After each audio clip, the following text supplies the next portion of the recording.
Damodar, we can't hear you. Damodar, you're muted.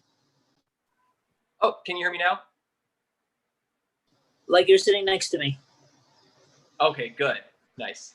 So we have a couple of minutes until Tukaram is hopping on.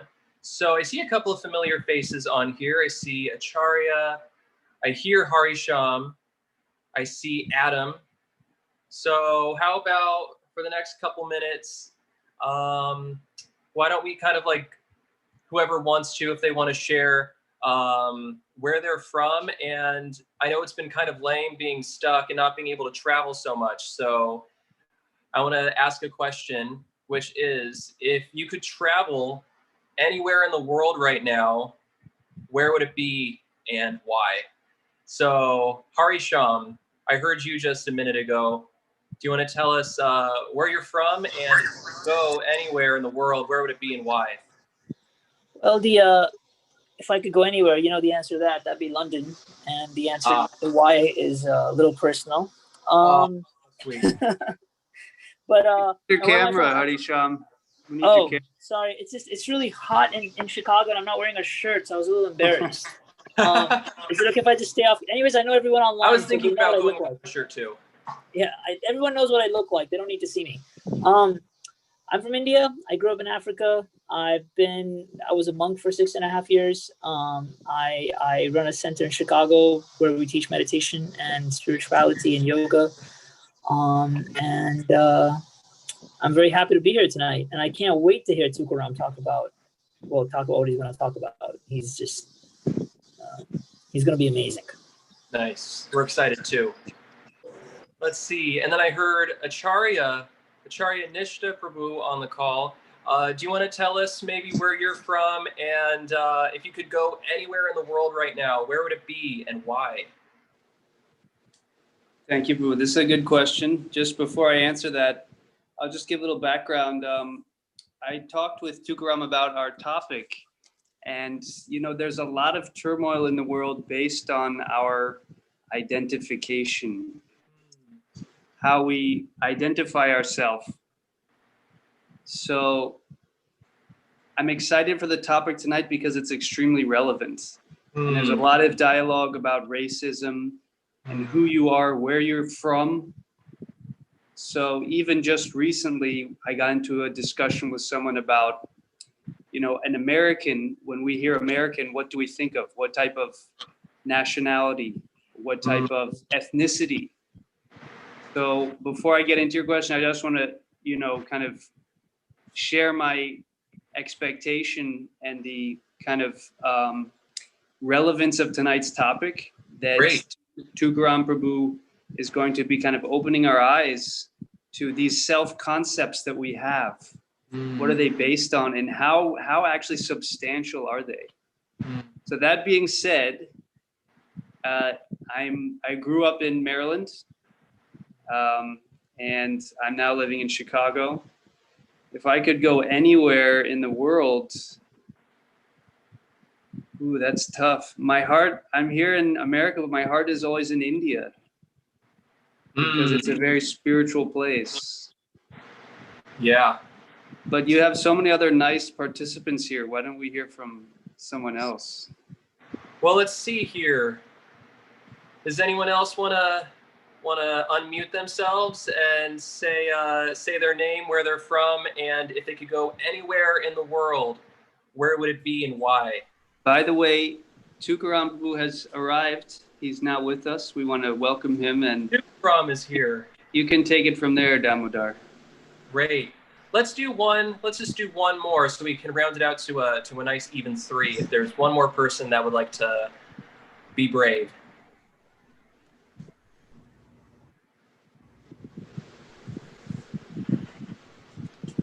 Hi, I'm Karen. I'm from Hawaii. Karen. I live on Oahu right now, and what's bumming me out right now, I know that's not the question you asked, but we're surrounded by water and we're not allowed to go in the beaches right now. So I guess if I could be anywhere, would be here, but being able to go to the beaches. I love that. What a good answer. Thank you, Karen. Thank And you. now it looks like we have Tukaram on the call. Tukaram, Prabhu, long time no talk. How are you? Hey, fancy meeting you here. Good to see you. Likewise. Thank you. Well, before we get started with the amazing talk that we have lined up for tonight, I just wanted to welcome everyone to our monthly installment of Truth Matters, which is a monthly deep dive into the matter of evolving and expanding consciousness based off of some context of ancient yoga wisdom. So tonight's specific installment is by our guest Tukaram Das, who is a community leader in Southern California. He serves at 2 Bhakti yoga centers, one in Laguna Beach, California, and one in Long Beach, California. And he also, I dare say, he runs one of the best vegan restaurants that I've ever been to, and I've been to many, in downtown Long Beach called Ahimsa Vegan Cafe. So if you're ever in Long Beach, please check it out.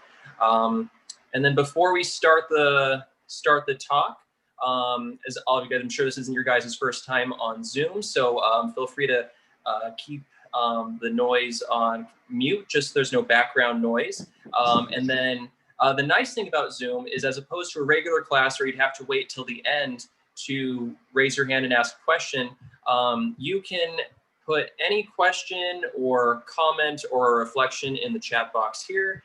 And then at the end of the talk, then we can address some of those, or if you like, at the very end, you also have an opportunity to unmute yourself and ask Tukaram a question directly.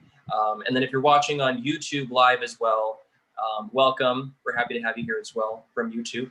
And you can type your questions into the comment section, and we'll read those off at the end as well. But without any further ado, Tukaram Prabhu, please welcome. We're happy to have you here. Thank you, Damodar. Thank you. And thank you guys all for logging on. I came up with this idea for a class when Acharya and I were throwing stuff around a few days ago. I don't know how long I'm speaking for. How long am I speaking for? Our talks usually go on for about 40 minutes or so, and then however long for questions, usually about 15. We can go on a little longer if you like, though. We can do that, no problem. I've noticed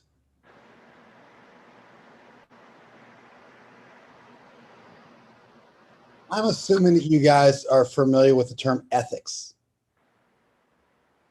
And I'm guessing most of you are also familiar with the term moral theory. Maybe some of you guys are familiar with the term aesthetics.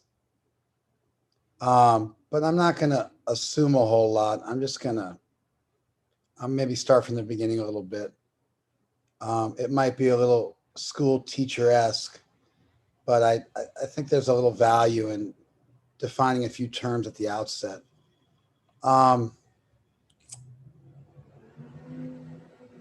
Ethics and moral theory are really synonyms for the same thing. And if you wanted to distill it down for a layperson, hey, son, I'm giving a class. I got my 18-year-old who somehow or other thinks he's like the only person in existence.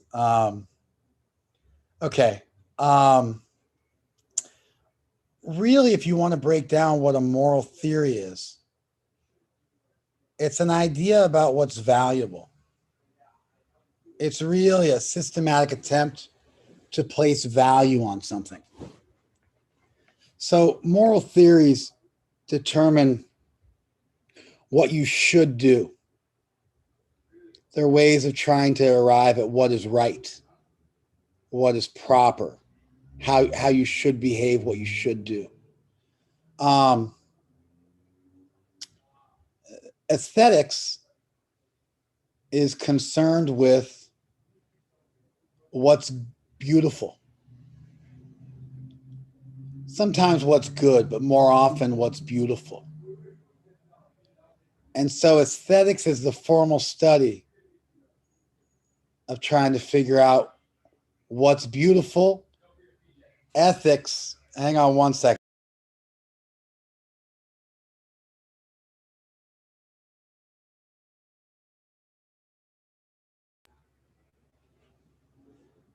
That was me telling my son just to straight shut up really loud because he was so filled with the sound of his own voice. He couldn't like.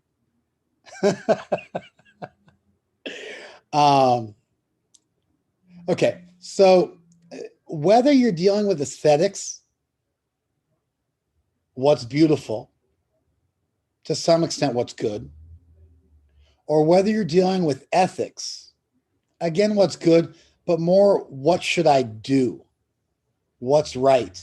In either one of these pursuits, what you're really trying to determine is what has value, what's worth pursuing, what's worth investing your time and energy in.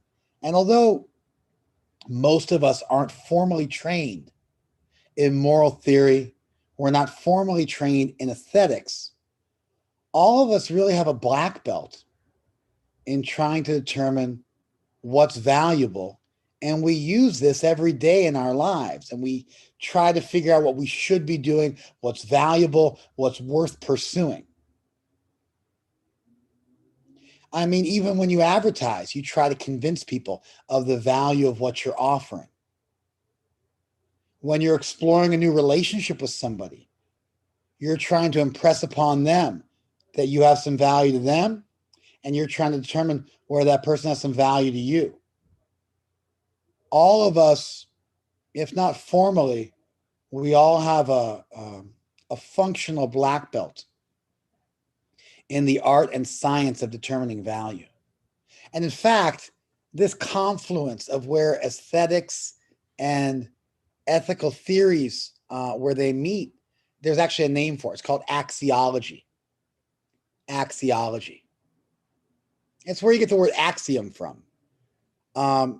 We're familiar with axioms in the sense of when you have a given, let's say in a geometry proof or something like that, and you use the known, the given, to figure out an unknown quantity. In philosophy, you also use axioms in the same way. Axioms can either be premises which have been long established, which you can use to solve issues. For instance, if you know that all men are mortal, and you know that Socrates is a man, then based on that major and minor premise, all men are mortal. All men are mortal, and Socrates is a man. And so you can take out the common idea, just like in algebra, men, and you're left with Socrates is mortal. And so those are axioms. Those are premises of an argument.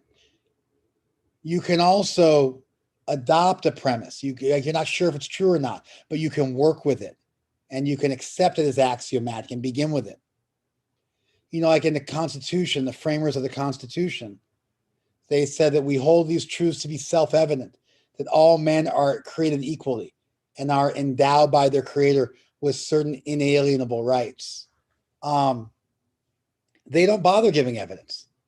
They just accept that as an axiom and they proceed from it. Of course, it's I mean, women weren't given the right to vote until 100 years ago.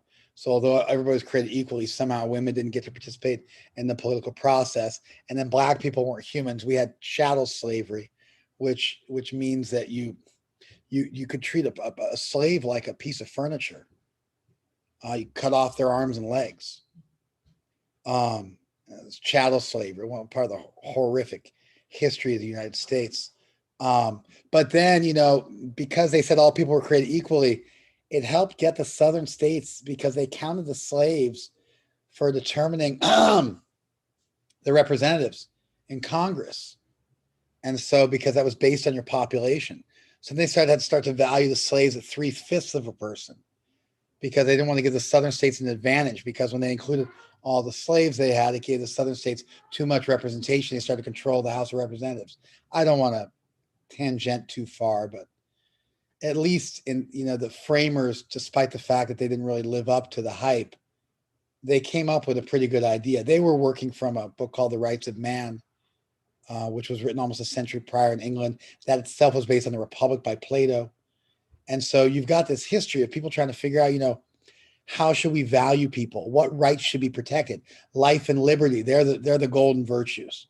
Everybody gets life and liberty. Your pursuit of happiness is more conditional. As long as your pursuit of happiness doesn't conflict with the life and liberty of somebody else, you get it. But when your pursuit of happiness gets in the way of other people's life and liberty, then we're allowed to take away your liberty in the form of imprisonment, and potentially, even if you're in a state which has death penalty, we're able to take away your right to life.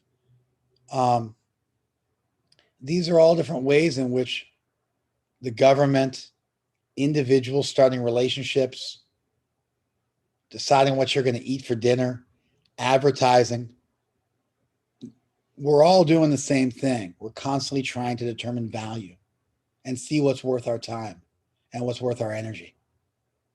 Marcus Aurelius is a famous Roman statesman who was also a philosopher. He said, in most matters, you should just not have an opinion. Somehow we all feel obliged to have opinions on everything, but you can also, one way to exercise your freedom is to decide, you know what? I don't know enough. I'm not interested enough about that. I'm going to let you do your thing and not form an opinion.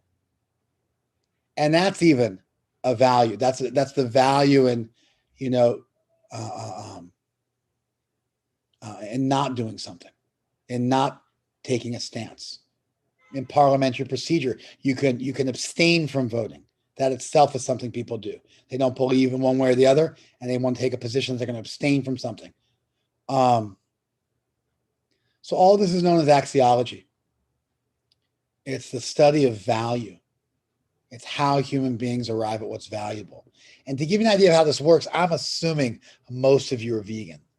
I'm just taking a guess by looking at your bright and shining faces. I'm not going to call anybody out or make a big scene, but that's my guess. Most of you guys are plant-based.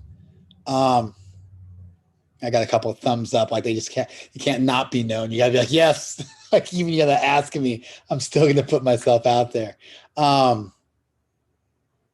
Let's say you want to convince somebody they should be a vegan. You were to say to them, you treat your dog well.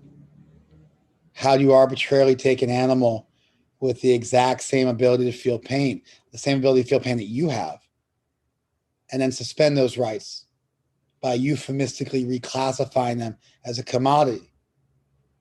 You're a hypocrite. And the person could say, fantastic. I want to be a hypocrite.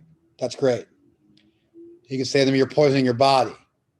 They can say, good, I've been looking for a way to poison my body. Well, you're poisoning the environment for your children. Great, I hate my children. I want to poison the environment for my children. Well, you're more likely to have antisocial personality disorder if you visit pain and suffering upon non-human entities. Great, I've been looking for a way to become non-empathetic and get lessen my capacity for empathy. And so if I can eat meat and do that, that's wonderful.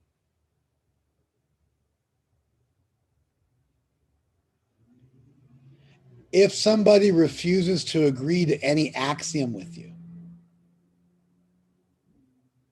if they refuse to give you anything that you guys can agree upon, you can never win an argument with them. They can acknowledge they're a hypocrite, they're violent, they're criminal, they're antisocial, and everything else under the sun, and they can just flip it on you by saying, yeah, those things which you assume I'm going to value, which is why you use those things when you're making an argument, I just refuse to accept them.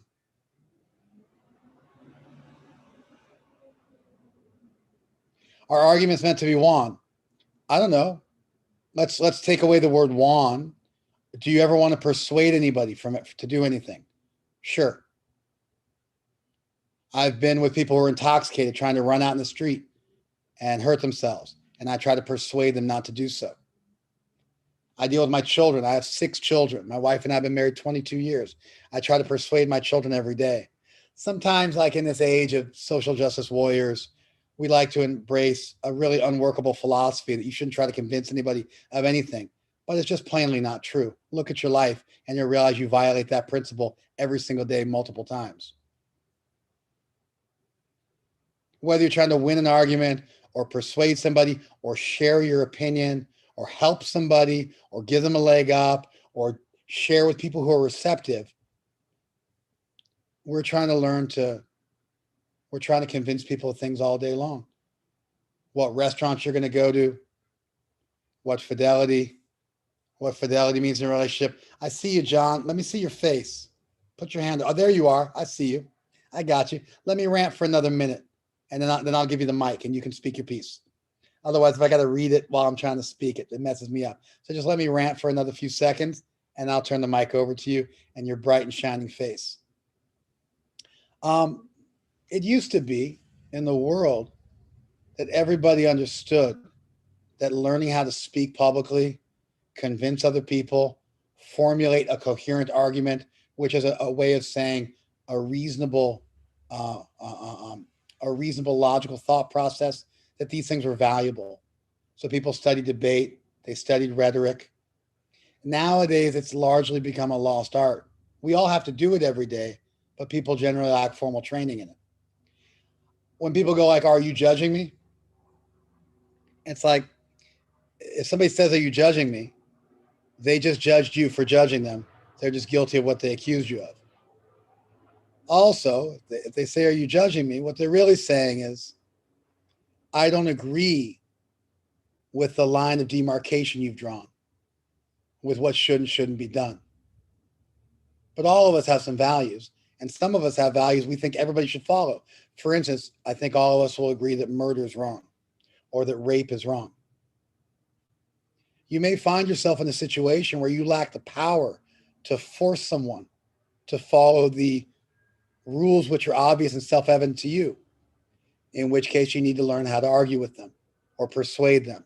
We call that winning an argument, we call it judging, or we call it sharing, or we call it convincing.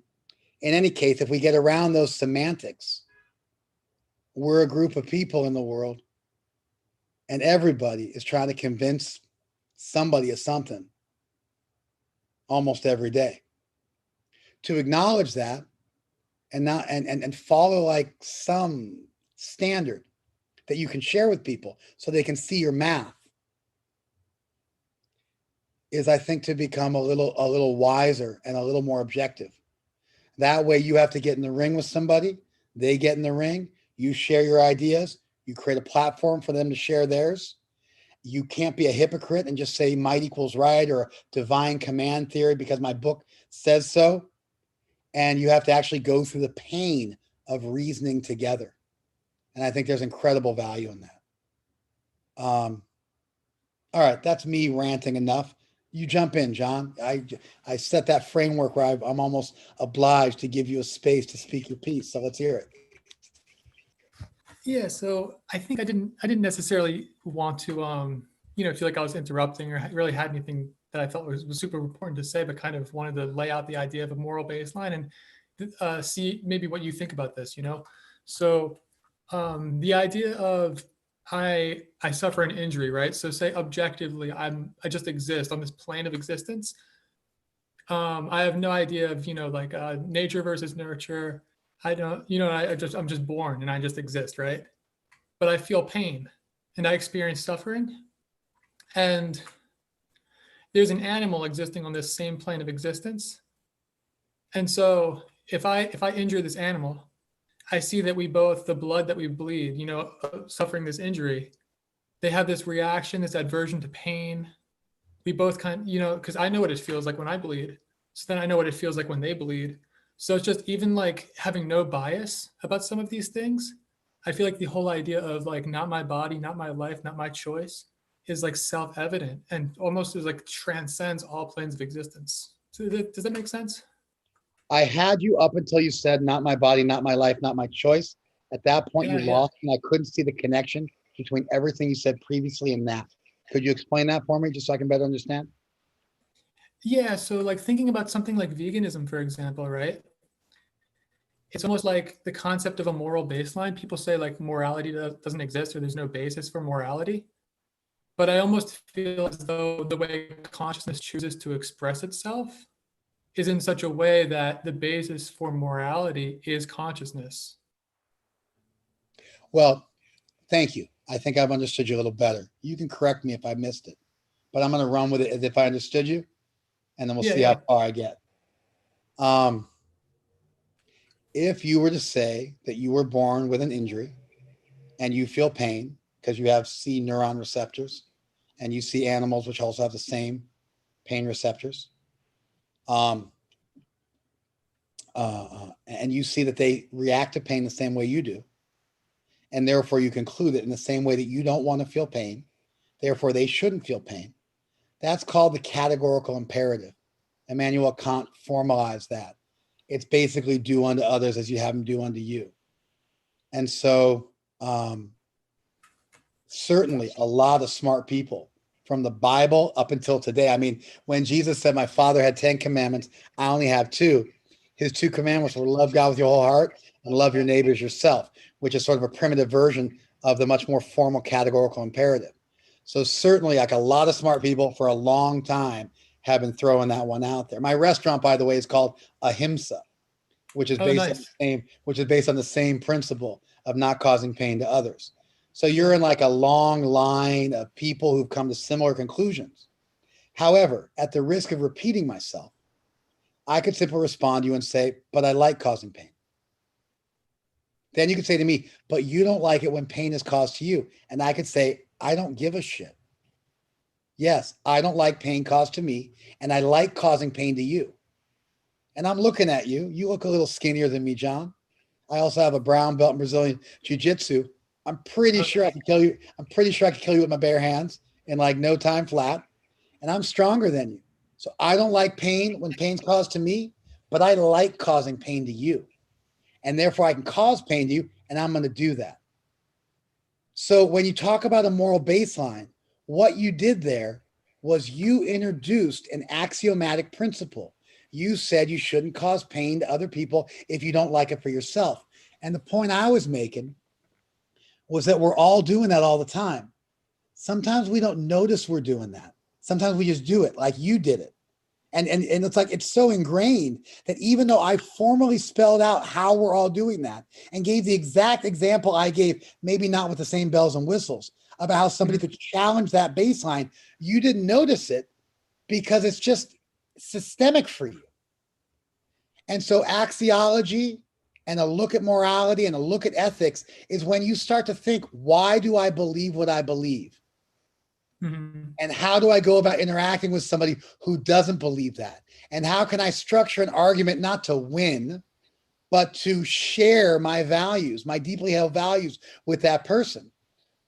And if somebody refuses to find any common ground with you, you get nowhere real fast. I mean, even now, right now, I haven't said it, but if we want to get really formal, I am assuming you speak English. Mm-hmm. I'm assuming you speak English in the same way I do. If I didn't assume that, this conversation would be way slower. And like we'd have to get way more meticulous.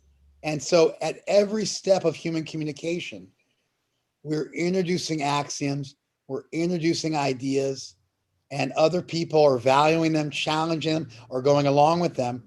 And that's how we move forward in this world. So I fully agree with your categorical imperative. I think it's a great platform to go from. I've got my kind of my own sexed up version of that I use when I argue for veganism from a secular point of view. And so I'm like fully on the same page with you. Yeah, but for the purpose of this discussion, I was trying to point out this automatic and necessary thing that we're all doing at all times. And we're engaging really in, even if we don't know it, even if we never heard that term before, if we don't know like the formal framework. It says my internet connection's unstable. Can you guys still hear me? All right. Does that make sense, John? Yeah, it does. I think I tuned in a little bit late. All good, man. All good. Yeah, when you mentioned the aspect of jujitsu, it's funny because I thought of fight or flight, and I was like, I'm actually an endurance athlete, which I think explains why I'm so skinny. You know what I mean? And so I was thinking about, I'd I could have to probably get you in a room. I'd have to get you in the room, right? exactly. Yeah, if you could catch me first, right? I mean, for all I know, you'd hit me with like an overhand right. You drop me. I mean, who knows? I box too, but who knows? I was just using that to really drive the point home of like what we're dealing with in the world. Might versus like might equals right. People do that. It goes down to that level. And so Yeah, we're always trying to avoid getting to that level with people. And therefore, rhetoric, therefore, axiology, therefore, moral theory, and therefore, ethics has a lot of value. Okay. So, should I get back to my? I see there's like a bunch of things coming down. Let me see what I'm dealing with. Transitioning vegan for life, plant-based woohoo. I've been vegan for 30 years. I'm on it with you. Okay. All right. I'm just going to jump back into my thing right now. And thank you, John, for engaging with me. Thank you very much. I really appreciate it. I appreciate you being on the call, and I appreciate you like coming out and engaging with me. thank you. Thank you, man. Okay. So now that I've explained a little bit about like introducing value systems and ideas, I wanted to throw down a little bit of what I want to talk about today. And that is that it used to be not too long ago, it used to be that people were judged for who they were. And a person's word was their bond. And people gave the word, like, like for instance, in samurai culture, they never made promises. Because if you said something, you were making a promise to doing it. They valued their word. It used to be that people would conduct business based on a handshake. And so who somebody was, that they had integrity, that they lived by their value system, that they did the right thing and lived according to their values, whatever those might be, even when the doors were closed and nobody was watching. That used to very much be spoken about poetically. It used to be written about. It used to show up in modern media at the time. That time it would have been newspapers and even a little bit on television. But people judged somebody by who they were. And I think there's a lot of value in that. That got switched in the Industrial Revolution. And even before that, but it really took a hit in the Industrial Revolution. And people start getting judged by what they have. I mean, this is even there with the Puritans. When the Puritans came to this country, they were trying to figure out who was saved, and they came up with something called prosperity theology, which was the person who was saved was the person who was richest in the room. And so you knew you had God's favor if you were rich. That was there with the Puritans, and it continued on to modern day televangelism, with people saying, I prayed to so and so, and I won the lottery or whatever it might be. We made a shift somewhere along the line from who you are to what you have. I've spent my adult life trying to, above all else, have integrity. I've taken lifelong vows that I've kept for over 30 years of monogamy or celibacy, of sobriety, of veganism, of not gambling.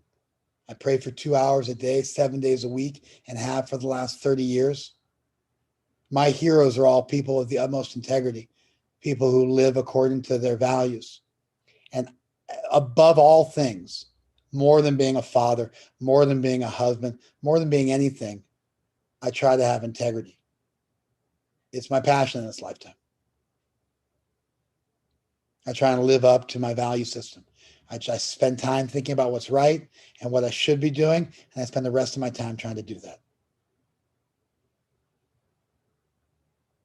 The big, sexy, tantalizing surrogate for that is accumulating things. And even when Damodar introduced me, He said, I own a vegan restaurant and I run a couple of temples. And he forgot to mention I run an organic farm. Like almost like interruption. I was like, oh, I run an organic farm too, man. And an animal sanctuary. That's the haves competing with what you are. And that struggle is real. Not giving up what you are for what you might be able to have. I mean, this is the core of what's known popularly as codependency, which is when you have a relationship which makes you behave in ways which go against who you consider yourself to be, self-conflicting behaviors. You give up your sense of self for someone else's validation.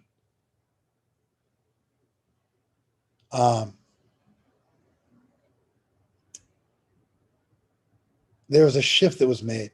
And this is the big struggle in life. Moving from what you have to what you are. Not giving up what you are for what you might be able to have. And then I've noticed recently, in the last 10 years, 15, things have moved from what you have to how you appear. And people spend an inordinate and ever increasing amount of time looking good online, photographing their life, and making a big ruckus about it online. And so we've moved from who you are to what you have to how you appear. I don't like the example, but I can't think of a different one. It's like all hat, no cattle. You got a big 10-gallon hat, but you're not a rancher. And so, yeah, we should go for substance over form. If I was gonna say it, but 100%, John, I would say we should look for substance over form.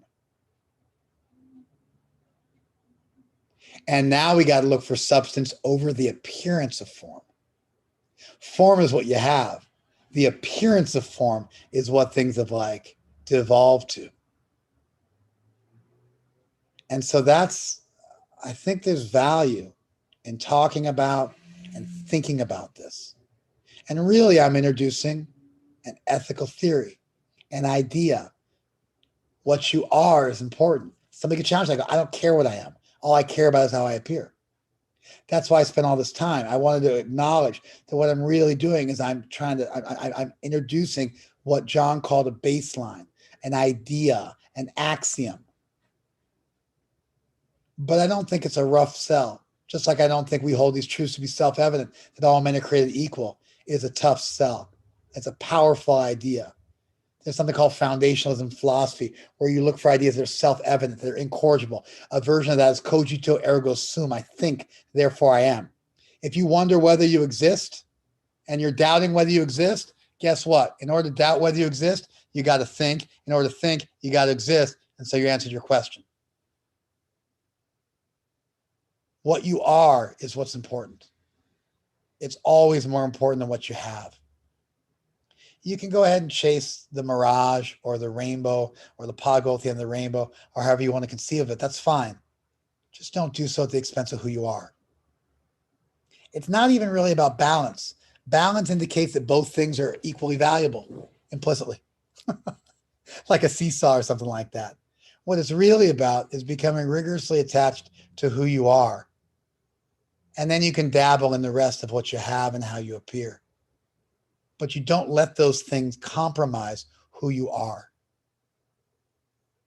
You arrive at what your values are. You engage in the process of axiology. What's good, true, and beautiful? What has value? What's worth pursuing? What's worth giving your life to? Who are you? What do you stand for? You answer those questions. You sit with them and you deal with them. The higher questions, the big questions, what life's really about. And once you get those things dialed in, you hold on. You dabble. You play around the material world. But you don't do so in a way that compromises who you are. Nobody ever died and thought like, oh my God, I wish I had less integrity. I wish I was less selfless. I wish I'd spent more time appearing cool. It doesn't work like that. It's like the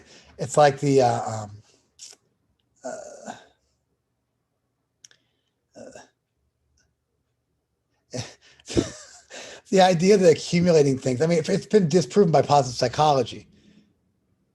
Over the basic necessities of life, accumulating more does not make you happier. They've tested almost 50 million people at this point with positive psychology in the last 22 years since its inception. And it's been demonstrated the world over on every continent that living for a higher purpose is what makes people happy. But it's one of the most enduring illusions. If I just get this, if I just get this validation, if I just get this accolade, if I just get this money, if I just get this person to like me, then I'll be happy. It's one of the most enduring and one of the most disproven theories in existence. And so I'm trying to convince you guys of something. I'm doing what I said everybody's doing all the time. I've got my shingle out and I'm preaching up a storm and standing on my soapbox. And I'm saying that what's valuable in life is who you are and behaving with integrity. Obviously, what that consists of is a much larger conversation and may even be very personal. And even though we may be able to agree on certain things that everybody should do, there might be a lot more. They're highly individual. But we should have that conversation, those discussions with ourselves and others. We should really become black belts in the art and science of figuring out what's valuable. And then we should spend our lives pursuing that and living up to it. That's a life worth living. Don't get seduced by the idea that what you have is going to make up for who you are. And definitely don't get seduced by the idea that how you appear in this world and how you signal is in any way, shape, or form a stand-in for who you are. It's like 2 steps removed from reality. All right, that's it. I'll jump off my soapbox. Maybe we can make the screen bigger. Let's see what we got here. I got Srinath.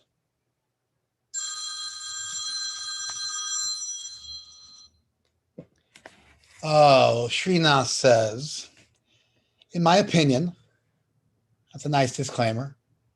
The basic difference between truth and value is that truth stems from applying cognition, while value comes from applying evaluation.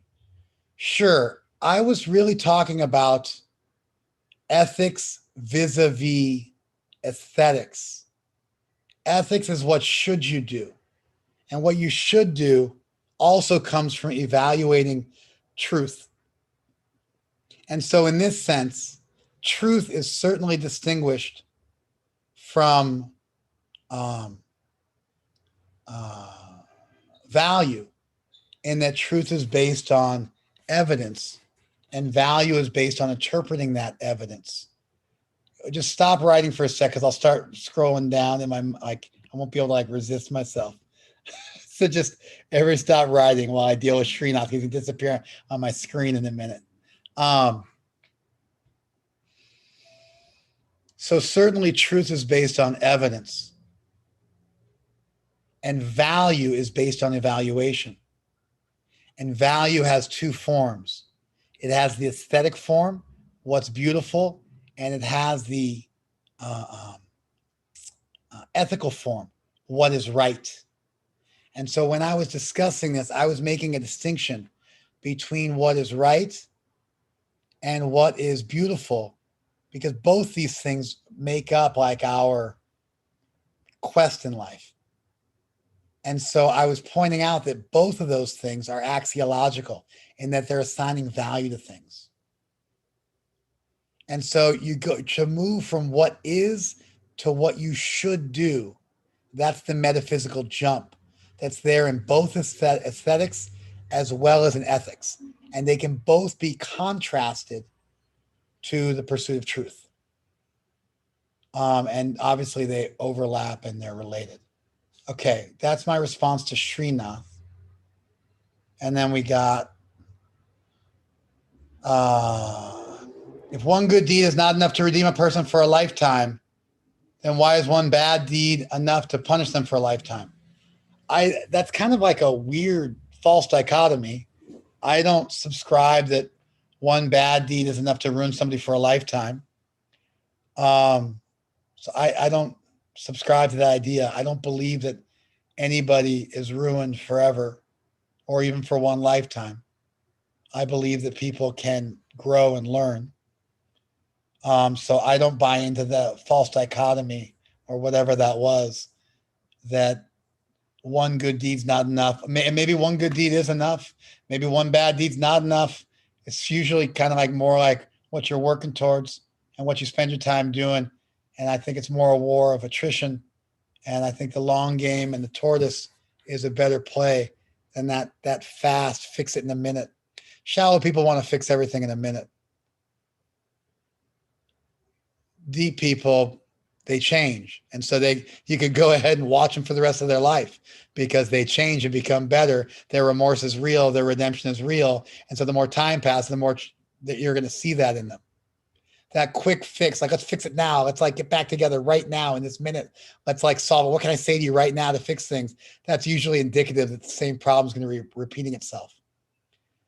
That's my somewhat contrarian response to ISKCON Chicago, whoever that is. Let me keep rolling here.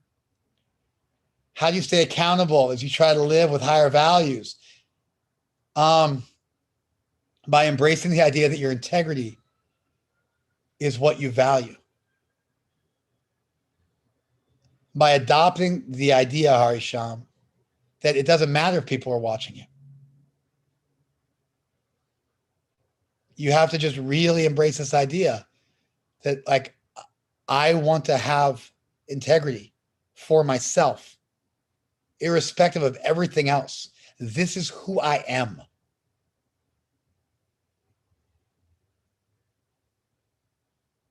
That's what I'm selling today, that idea. And if you embrace that idea, as your life continues, no one needs to watch you because you're watching yourself. And you're going to naturally get better and better. And you're going to be receptive and you're going to grow because you changed foundationally the way you looked at the world. And you've moved from what you have and how you appear and the validation you get to what you are. And that stays with you forever in all circumstances.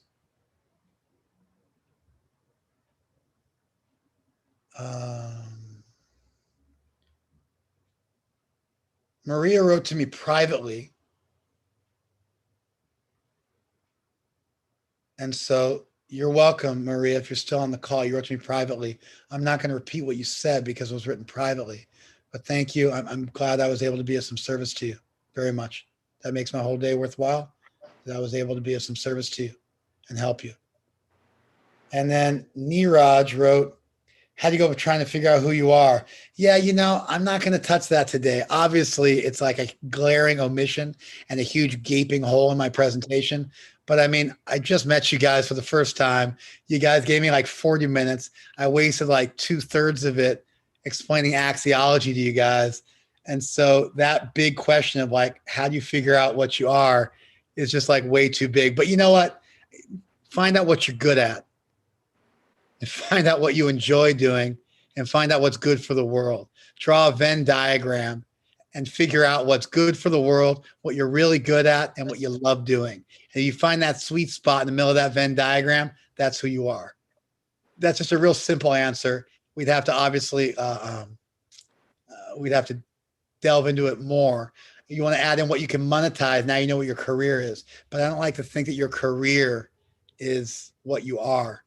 And so when I'm trying to determine who I am, I don't include monetizing it. Although if you can monetize what you love doing, what you're good at doing, and what's good for the world, that's a nice day, because then you can work 7 days a week and feel like you never went to work a day in your life. And then we got. That sounds kind of like answering an earlier question from Sway, where they asked, how do you balance vanity with self-expression? So I don't know if you have anything to expand on that. It sounds like what you said earlier about what's in line with your values is part of that, but I don't know if there's an expansion on that you have. How do you balance vanity with self-expression? Who asked that question? Can I see everybody's face? How do I fix it? Who asked that question? Hi, can you hear me? That's a great question, Sway. Yeah, I can hear you just fine. I'm going to so respond to that.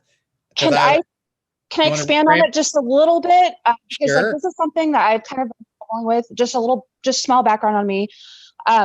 I went to Veda for beauty, and I was in the beauty industry. I was a makeup artist, and I found that people weren't living by what I thought the Veda culture was supposed to be about. So like I quit, and this is when I had like my awakening. And then I stopped doing makeup for a while because I didn't want to feed into the social media, like vanity and the selfies and all of that. But it's like what I love. Like I love doing makeup. Like I love creating like transformation, like looks, like not just like beauty makeup, but just like artistic makeup and that type of thing. So now like I've been like making healing videos for like people who follow me, and I've been doing more art, but I really do want to get into makeup, but I don't want to put out there that you need to put all this crap on your face to be beautiful, because I know now that beauty, natural beauty, comes from within, and from, having, a integrity and having all these things.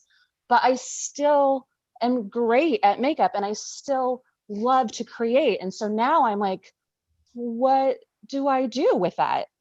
Does that make sense? Like, I don't know how to fuse the two together without like compromising some type of integrity in there, or is it even compromising? I fully heard you. And Karen's going to jump in just a second. But before we do that, AC, Acharya, what are we doing here? It's like we've been going for X amount of time. You want me to keep going? Do we call it a day? Keep going. All right. Please keep going. And then anyone that needs to hop off for any reason, please feel free to. But we'd love if you'd stay on for more of this talk. And we'll wrap it in the next 5 to 8 minutes.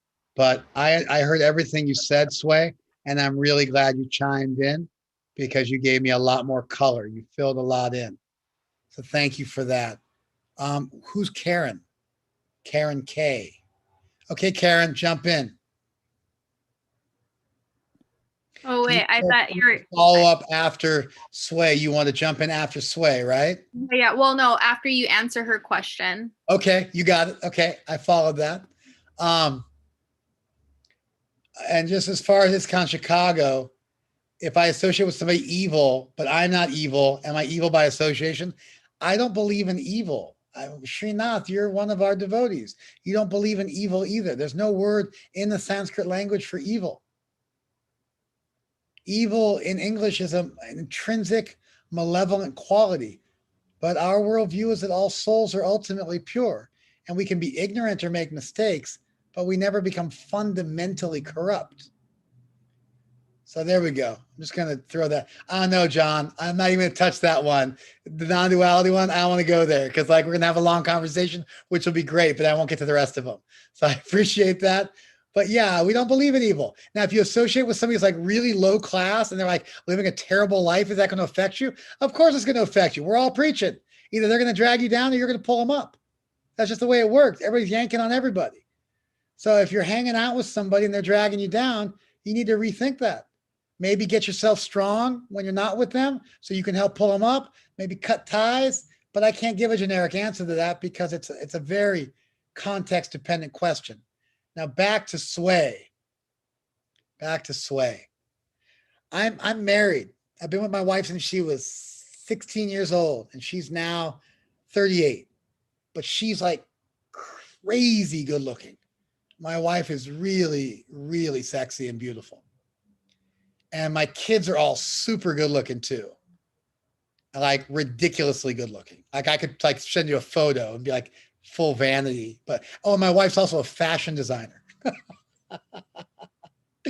And she's doing like photo shoots like every week. And my daughter, who's 14, is already working as a model. And so, and like it paid $100 an hour for like modeling. And so, you know, like just locally, like we're not even like, we don't have like there's no, so here's my answer. As somebody who's in the same scene, like I'm hanging with makeup artists like 3 times a week, you know, because my wife's always got like full on makeup artists coming down to do collabs with her on whatever she's working on. Did I pique your curiosity, by the way? Yeah. All right. And so,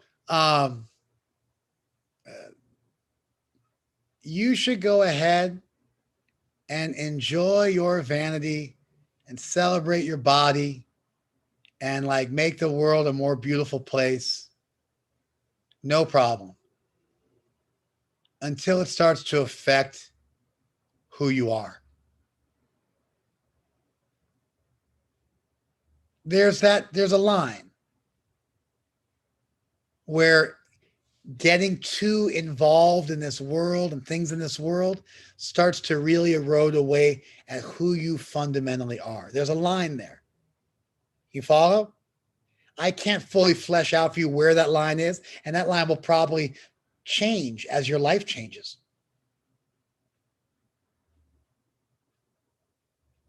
But you're young, and how old are you? You're 40? 40.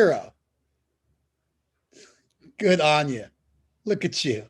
All right. I'm probably the oldest on this chat group, like the other, like the participants. Like I always think that I'm like, am I the oldest one here? You're not older than me. I'm 48. You're not older than me. It's funny, like my husband, we've been together since I was 17, and we've been married. We have 2 kids, one's 15, one's 13. 22 too, years? so like, yeah. So we've been together for like over 20 years, you know. Listen, man, I'm just being straight with you. Enjoy your body. Go to little Botox if you want to. Do your thing. Get crazy sexy. Work on your abs. Wear heels. Wear makeup. Do your thing. Create beauty. Make money doing it. Make the world a better place. But when it gets degrading and when it starts to erode away at who you are, then don't do it. And that line of demarcation, it may be different for different people. But there's a line there somewhere where it starts to really affect who you are. And you start to become really materialistic. And you start to just care about what you have. And you start to care about how you look. And you start to get obsessed with it. And at that point, you got to dial it back. I'll give you an example. I was a celibate monk for 9 years. I lived in India and I was a celibate monk for 9 years. During those 9 years, practically speaking, for all intents and purposes, I never once looked a woman in the face. I'd kind of glance up around their forehead or in their vicinity, but I didn't actually look at them in the eyes. I was a good monk. I never fell down. I didn't masturbate. I never felt, I got nothing illicit. I was a full-blown good Buddhist celibate monk. I was a Hare Krishna version, but that's what I was. I would go out on the streets sometimes to meet people and talk to them about spiritual life. I would never approach pretty young girls. Not because there's something wrong with pretty young girls, not because they also didn't deserve to like talk to people, but just I joined the priesthood when I was 17. I just wasn't set up to have extensive contact with women and not get swayed. I had a game plan. I knew what I needed to do. And so I had certain limitations I had to place on myself. You follow? Now I'm older. My testosterone is on the decline. I've been married 22 years. My wife was the first woman I was ever with. I was the first guy she was ever with. We're happy. We got a big family. Now, like I look at girls and it's like, I just think of them as like my daughter or something like that. It's not as big of a deal. And so now I can counsel girls and it's not that big of a deal.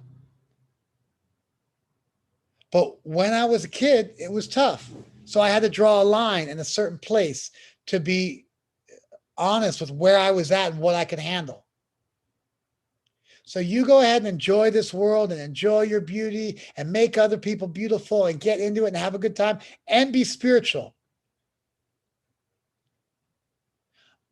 But when I didn't think that you could be both. And that's why, like, I've been struggling so hard. Listen to me. But when you start to become materialistic and you start to become vain and you start to care more about form over substance and starts to erode away at your sense of self, then you got to start to nip and tuck your involvement in the material world. And I think that's where I have been in the past before. Like, I kind of found like my spirituality, and I just didn't know if I went back to it, if that would like happen again. And it might. I trust you. It might. I trust you. Yeah. Well, I've been doing makeup again, and I feel different this time. Instead of like, when I do it, I actually feel happy and I feel like light and I feel like creative and all these things. But before, when I would do it, I would be more judgmental and more like, oh, is this, as good as the other person? Or do I look right in this picture? But now I'm like, there's the answer to your question. Just like me, at a certain point in my life, I had to step away from it. I had to step away from hanging out with women. At a certain point in your life, you had to step away from the makeup industry. And now you've gone back to it and you've grown up a little bit and you've stopped trying to keep up with the Joneses, and you can do it and have it be a nice part of your life and something you can monetize, which isn't deleterious for you. There you go. There's the proof. Keep your eyes open. Keep your eye on the prize, which is self-realization, and smell as many roses as you can along the way. All right. I think we've gone long enough. I think That's perfect. That's a beautiful note to end on. And I like that this last conversation was very apropos to me too, Sway. I also work in the beauty industry as well. So this was a great, very helpful dialogue for me to have too. Tukaram Prabhu, do you have an email or an Instagram, or anyone that maybe we didn't get a chance to answer their questions? Yeah, type it in right now. And if you guys write to me, I will write back. That's how I roll. No, that's me on Instagram. Oh, that says privately. I just sent that up privately to Maria. So let me how do I do it to everybody? There we go, everyone. You got it? Let me just copy and paste here. Boom. Got it? And there it is. All right. At tukaram.das on Instagram. Thank you so much for being with us today. This was amazing. And for anyone out there that was asking amazing questions like this to our speaker, and if you want to keep that conversation going as well, we actually have book clubs, spiritual book clubs, where you can kind of dive into what we call the journey of self-discovery. So we hold book clubs that we start new ones every so often. So if you're interested in that as well, then I can type that into the chat box as well. You can email us at truth.matters.chicago@gmail.com, and just let us know if you're interested, and we can hook you up with that as well. But thank you guys so much for being with us today, especially let's all, if we're not on video now, if you can go on video for a quick second and give a big wave to Tukaram for being with us tonight. Haribo. Thank you so much, guys. Thank you, guys. Thank you. Have a great night.